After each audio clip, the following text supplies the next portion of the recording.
ಈಗ ಇವತ್ತು ಅದನ್ನು ಸನ್ಮಾನ ಮಾಡಿದ್ದಾರೆ. ಇವತ್ತು ಸಹ ದೇವರಾಜ ಅರಸು ಅವರು ಒಬ್ಬ ಹಿಂದುಳಿದ ನಾಯಕರು, ಶ್ರೇಷ್ಠ ನಾಯಕರು. ದೇವರಾಜ ಅರಸು ಅವರು ಈ ನಾಡಿಗೆ ಸೇವೆಯನ್ನು ಮಾಡಿದಂಥವರು, ನಮ್ಮೆಲ್ಲರ ಹೆಮ್ಮೆಯ ನಾಯಕರು ಹೊತ್ತು. ಅದೇ ರೀತಿ ಸಿದ್ದರಾಮಯ್ಯನವರು ಇವತ್ತು ಅವ್ರಿಗೆ ಸರಿಸಮಾನವಾಗಿ ಇವತ್ತು ಸಹ ಅದಕ್ಕೆ ನಾಳೆ ಅದನ್ನು ಅವರು ಕೂಡ ಮೀರಿಸ್ತಾರೆ.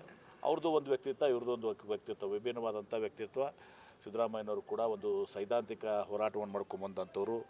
ಇವತ್ತು ಕೃಷಿಕರಾಗಿ ಜನಿಸಿ ಇವತ್ತು ಭಾಳಷ್ಟು ಹಿಂದುಳಿದ ಅಲ್ಪಸಂಖ್ಯಾತ ದಲಿತರು, ಬಡವರ ಬಗ್ಗೆ ಮತ್ತು ರೈತರ ಬಗ್ಗೆ ಒಂದು ಅಪಾರವಾದಂಥ ಕಾಳಜಿಯನ್ನು, ಬದ್ಧತೆಯನ್ನು ಹೊಂದಿದಂಥ ಒಬ್ಬ ಸಮಾಜವಾದಿ ಹಿನ್ನೆಲೆಯಿಂದ ಬಂದಂಥ ನಾಯಕರು.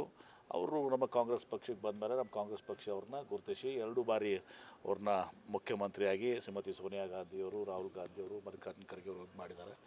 ಅವರು ಕೂಡ ಅನೇಕ ಯೋಜನೆಗಳನ್ನ ಇವತ್ತು ಸಹ ನಮ್ಮ ರಾಜ್ಯದಲ್ಲಿ, ವಿಶೇಷವಾಗಿ ಅನ್ನಭಾಗ್ಯ, ಹಸಿದವರಿಗೆ ಯಾರೂ ಕೂಡ ಹಸಿದು ಹೊಟ್ಟೆಯಲ್ಲಿ ಮಲಗಬಾರ್ದು ಅಂಥೇಳಿ ಅನ್ನಭಾಗ್ಯ ಯೋಜನೆಯನ್ನು, ಕ್ಷೀರಭಾಗ್ಯ, ಕೃಷಿ ಭಾಗ್ಯ, ಈಗ ಪಂಚ ಗ್ಯಾರಂಟಿಗಳನ್ನ ಮಾಡೋ ಮೂಲಕ ಇವತ್ತು ಮತ್ತು ಹಣಕಾಸಿನ ಸಚಿವರಾಗಿ ಸುಮಾರು 14 ಬಜೆಟ್ಗಳನ್ನ ಇವತ್ತು ಮಾಡಿ ದಾಖಲೆಯನ್ನು ನಿರ್ಮಿಸಿದ್ದಾರೆ.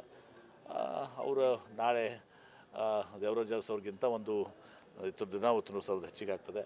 ಆ ಒಂದು ದಾಖಲೆ ನಮ್ಮೆಲ್ಲರಿಗೂ ಕೂಡ ಹೆಮ್ಮೆ ಇರುವಂಥದ್ದು. ಇಬ್ಬರು ಶ್ರೇಷ್ಠ ನಾಯಕರು, ದೇವರಾಜ ಅರಸು ಅವರು ಮತ್ತು ಸಿದ್ದರಾಮಯ್ಯ. ಸರ್, ಈಗ 10 ಅಂಕಕ್ಕೆ ಎಷ್ಟು ಕೊಡ್ತೀರಿ ಅಂತ ಸಿ.ಎಂ ಆಡಳಿತಕ್ಕೆ? 10 ಅಂಕಗಳ ಪೈಕಿ ಎಷ್ಟು ಕೊಡ್ಬೋದು? 10ಕ್ಕೆ 11 ಕೂಡ ಬರ್ತೀವಿ, 11 ಕೊಡ್ತಿದ್ವಿ. 10ಕ್ಕೆ 10 ಕೊಡ್ತೀವಿ. BJP ಏನು ಮಾಡೋಕ್ಕಾಗತ್ತೆ? 4 ವರ್ಷ ಏನು ಸಾಧನೆ ಮಾಡಿದ್ರು ಅವರು? ಅವರು ಹೇಳಿ ನಾವು ಮುಖ್ಯಮಂತ್ರಿಗಳು 5 ವರ್ಷ ಪೂರೈಸಿ 2ನೇ ಅವಧಿಗೆ ಸಿದ್ದರಾಮಯ್ಯನೂ ನಡೆದಿದೆ. ಯಡಿಯೂರಪ್ಪನವರು ಒಂದೇ ಅವಧಿ ಮಾಡೋಕ್ಕೆ ಬಿಡಲಿಲ್ಲ ಅವ್ರನ್ನ.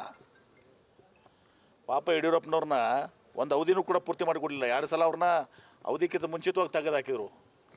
ಅದನ್ನು ಕೇಳ್ರಿ BJP ಅವ್ರಿಗೆ. ನಿಮ್ಮ ಸಾಧನೆ ಏನಂದರೆ ಯಡಿಯೂರಪ್ಪನ ಪೂರ್ಣಾವಧಿ ಟರ್ಮ್ ಮಾಡಿಸ್ಲಾರ್ದಂಥದ್ದು ನಿಮ್ಮ ಸಾಧನೆ.